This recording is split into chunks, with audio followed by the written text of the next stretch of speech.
accused President Donald Trump of encouraging violence against journalists after he tweeted a mock video where he attacks the network. Trump continues to fight a running battle with sections of the media, even as some within his own party urge him to tone down his rhetoric. Our White House correspondent Kimberly Halkett reports.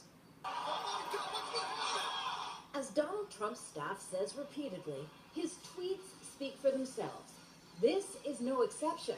The president released this doctored video early Sunday that purports to show Trump beating up the cable news network he's been at war with for months.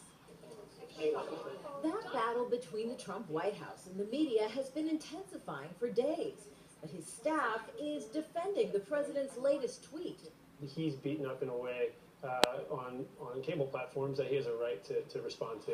The President of the United States! Indeed, Trump tapped into shock value and social media long before he entered the White House. It appeals to his base and continues to help him pack stadiums with supporters by the tens of thousands for his political rallies.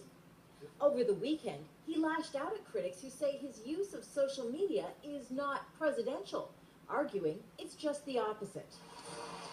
In his view, what Trump calls the liberal media is stacked against him.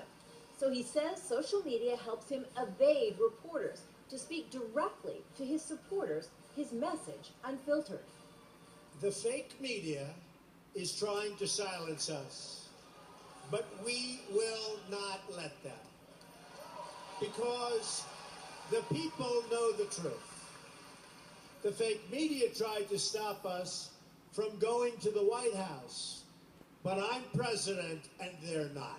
But more moderate members of the president's own Republican Party continue to urge Trump to tone down his rhetoric. It's unfortunate, and people are now begging the president not to do this. But Trump's inner circle is undeterred, arguing the response is proportionate and appropriate, given the large number of what they call outrageous personal attacks against the president. This is a president who fights fire with fire and certainly will not be allowed to be bullied by liberal media and the liberal elites within the media or Hollywood or anywhere else. Within minutes of Trump posting his wrestling tweet, it attracted tens of thousands of likes and has not been deleted. Further proof that no matter how vulgar some would say, or now violent his social media messages may be, there's no sign Trump's media strategy is changing. Kimberly Halkett, Al Jazeera, Washington. Patrick Hilsman is a New York-based journalist. He joins us now from New York via Skype. Very good to have you with us. What's your response to this latest tweet? I think that we're looking at a president that clearly is trying to send a message to his base. We know very well that his base does not like what they broadly term the media. And I think that it's also probably a rather crude intimidation tactic against journalists who he feels are increasingly closing in on him. And what is his thing about journalists? Is it because they hit home? Is there something else going on here? Well, this is a president who ran on fear. He ran on fear of ISIS, fear of immigrants, fear of China. And we see right now who he's really afraid of are American journalists. Anybody who's critical of him, he seems to have a problem with. And for him, journalists make a perfect enemy.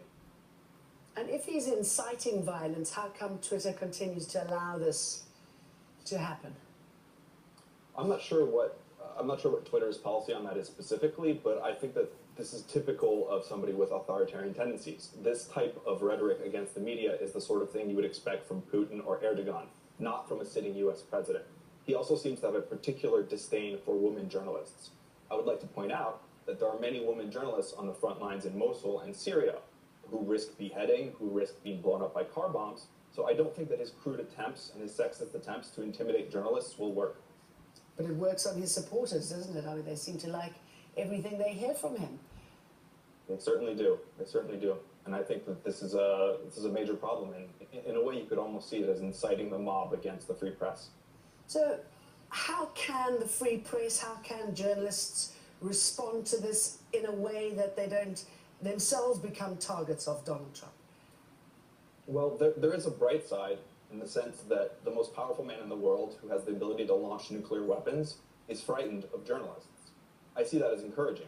It shows that clearly he's in a panic mode because the truth hurts. Okay, and it's not just him, is it? I mean, he's got those who surround him defending these sort of tweets saying that it's fine and agreeing that it's modern day way of presidential behavior. Certainly. Well, I'd like to point out that Barack Obama also had Twitter, and he never engaged in this sort of base behavior that's below any elected official, much less the President of the United States. But his base eats it right up, and he seems to be hovering at around 35%, and he wants to just keep throwing more red meat to his base. It's quite extraordinary. Patrick Hilsman, thank you. Thank you so much. Lots more still ahead on Al Jazeera. Outrage as the US bars a team of